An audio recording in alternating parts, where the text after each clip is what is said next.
السلام عليكم ومرحبا بكم في قناه شيوات الخواتات مع امينه. كنتمنى تكونوا بالف صحه وعافيه يا رب. وانتم كتشوفوا هذا الفيديو نبداو الفيديو ديالنا بالصلاه على نبينا. اللهم صل وسلم على سيدنا محمد وعلى اله وصحبه اجمعين.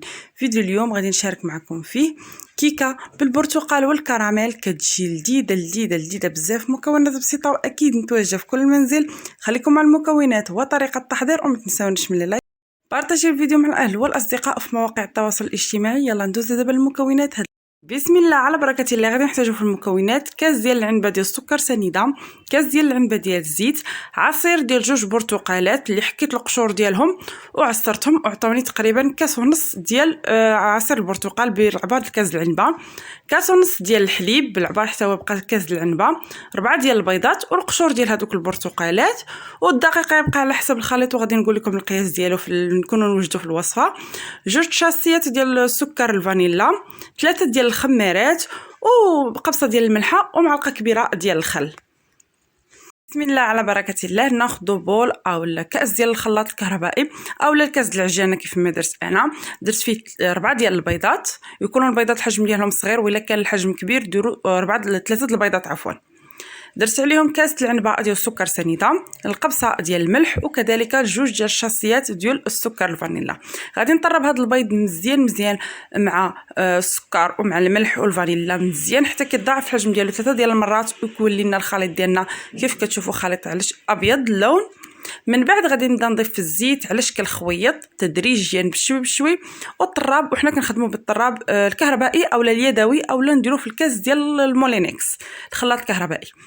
المهم دابا كنطرب. من بعد ما طربت هذاك البيض مع المكونات غادي نضيف دابا هاد الكاس ونص ديال الحليب وعصير ديال 2 ديال البرتقالات، عصير 2 الليمونات عطاوني كاس ونص ديال العنبه، وزدت عليهم القشور ديال البرتقال. خلطت المكونات كلها مزيان، ودابا غادي نضيف نص كاس ديال الماء غليان، الماء طايب يكون خارج له السبوله كيف كنقولوا الماء تنعمرو باتاي يكون غليان. كنديروا نص كاس العنبه.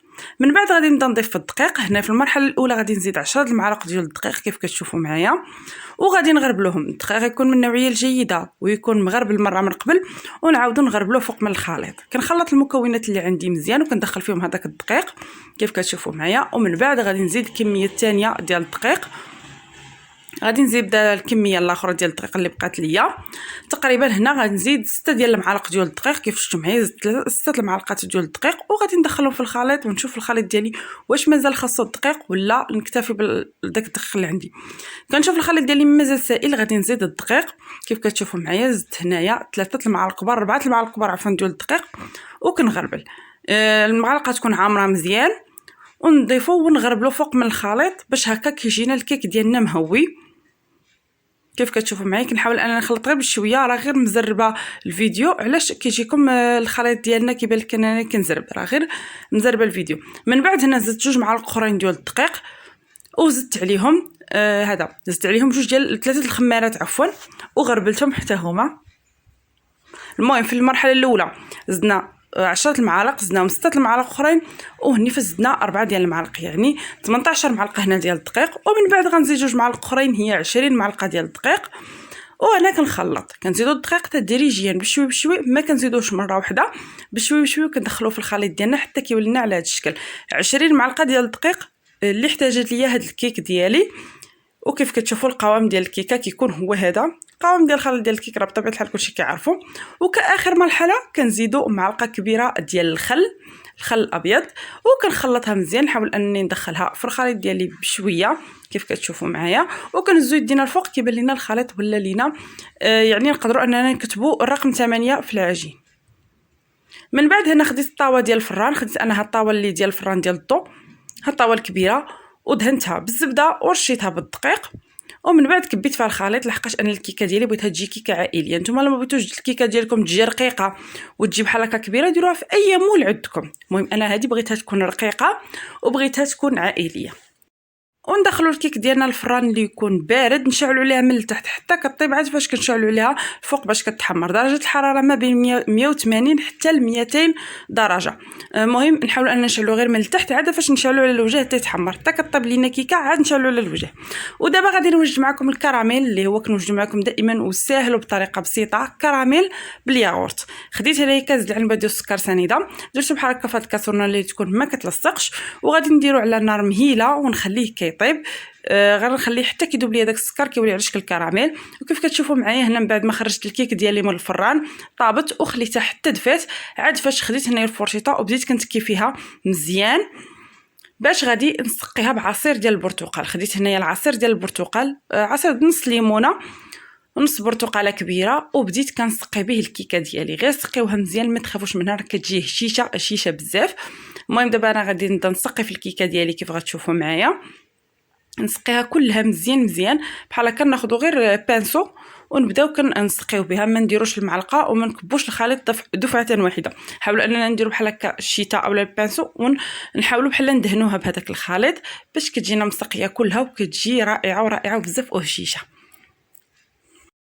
وخليت السكر ديالي كيذوب وكنراقبوه مره اننا نحركوه غير بالكاسرونه بحال هكا، ما نحركوش بشي معلقه، نحركوه غير بالكاسرونه. وخديت هنايا 2 معالق كبار ديال الماء، زدت عليهم معلقه كبيره ديال النشا، وبديت كندوب هذاك النشا في الماء وغادي نحطو على جنب حتى كيذوب ليا الكراميل. عاد فاش غادي نستعملوا هذا النشا في الكراميل. هنايا كيف كتشوفوا من بعد ما داب ليا السكر كيف شفتوا معايا داب مزيان ولا على شكل الكراميل، نردوا ليه البال باش ما يتحرقش لينا السكر ديالنا. غادي نزيد ليه معلقه صغيره ديال الزبده، وغادي نحاول انني ندوبها بحال هكا في هذا الكراميل على نار مهيله. حاولوا اننا في هذه المرحله ملي نبداو ندوبوا في الزبده ونضيفوا كذلك في الياغورت، حاولوا انكم تنقصوا البوطه تخليوها نار مهيله شميعه. وغندوب بحال هكا هاد الزبده ندوبها بحال هكا في الكراميل. وكنضيف هنايا كاس ديال الياغورت طبيعي، كاس ديال دانون مسوس، اولا نعوضو بكاس ديال الكريمه السائله اولا كاس ديال الحليب كيبقى لكم الاختيار. كنزيد له هذاك النشا اللي ذوبته مع الماء وقبيصه ديال الملحه باش كنوازنوا الذوق. بالنسبه للياغورت ممكن تعوضوه كيف قلت لكم الكريمه السائله اولا الحليب، ولكن الياغورت كيجي بحال كانكم دايرين الكريمه السائله، كيجي المذاق ديالو زوين. ملي كنضيفوا الياغورت راه بطبيعه الحال ان الخليط ديالنا راه كيتحجر، ولكن كنقصوا العافيه كنخليوها مهيله كيف قلت لكم بحال الشميعه، وكنبقاو كنحركوا حتى كيذوب لينا. ونحاولوا في هذه المرحله نبعدوا الوجه ديالنا على الكاسرونه، لحقاش الله يستر الا مشات تحرقتي راه كيكون الحرق ديال هذا السكر صعيب. من بعد انا ما صبت الكراميل ديالي هو مازال سخون، مازال ما جمدش ليا. كيف كتشوفوا راه كتخلوه فوق النار دغيا كيذوب معنا وكيولي بحال هكا. من بعد هنايا كيف كتشوفوا هو مازال سخون، كبيتو على الكيك ديالي وبديت كنوزع فيه بحال هكا. نتوما الا بغيتو ديروا كميه كبيره ديال الكراميل ممكن انكم تضاعفوا الكميه، انا فقط اكتفيت غير بهذه الكميه غير باش كنزينوا بها الوجه وكتعطي هذاك المذاق ديال الكراميل زوين. قديتها بحال هكا على الوجه ديال الكيك ديالي، ودابا غادي نزينوها بداك الشيء اللي متوفر عندكم. التزيين كيبقى اختياري. المهم انا خديت هنايا الشكلاط ابيض اللي بحال هكا حكيته في الحكاكه وقديت به بحال هكا الجوانب، ممكن تزينوها بالكوك بالفيرميسيل الالوان، الفيرميسيل ديال الشوكولاط كيبقى لكم الاختيار. وخديت كذلك الشوكولاط اسود حتى هو بحال هكا حكيته وبديت كنزين به بحال هكا. والتزيين كيبقى على حسب الذوق وعلى حسب داكشي اللي متوفر عندكم. كيكه كتجي لذيذه بزاف وما نحتاجش انني نشكرها، كيشوفوا المكونات ديالها رائعه ولذيذه. كيكون هذا هو الشكل النهائي ديال الكيكه اللي وجدت معكم اليوم، كيكه بمذاق البرتقال والكراميل، كتجي لذيذه بزاف. ما نحتاج انني نشكرها لحقاش المكونات شاكرين روسهم والناس اللي كيعجبهم البرتقال وهذا الوقت ديالو. نديرو بحال هكا نوظفوا في وصفات الوليدات كيجي لذيذ بزاف. غادي نقطع معكم وتشوفوا معايا الشكل ديالها من الوسط، كتجي رقيقه ولكن كتجي المذاق ديالها لذيذه. كيف قلت لكم اللي بغاها ان الكيكه تكون عاليه يديرها في مول صغير، انا درتها هنا في الطاوه كبيره باش بغيتها بحال هكا تكون ليا كيك رقيقه. كنتمنى الفيديو ديال اليوم يكون نال اعجابكم، وصفات اليوم تكون نالت اعجابكم. ما تبخلوش عليا واحد اللايك، بارطاجي الفيديو مع الاهل والاصدقاء في مواقع التواصل الاجتماعي. واللي اول مره كتشوف القناه ما تنساش انها تشترك في القناه تفعل الجرس باش هكا يبقى يوصلها كل جديد، فضلا منكم وليس امرا. وقبل ما تخرجوا ما تنساونيش واحد اللايك وتعليق زوين. اي سؤال اي استفسار خليوه لي في التعاليق، اكيد غادي نجاوبكم عليه. كنتمنى الفيديو يكون نال اعجابكم، استودعكم الله والى فيديو قادم. دمتم في رعايه الله، بسلامه.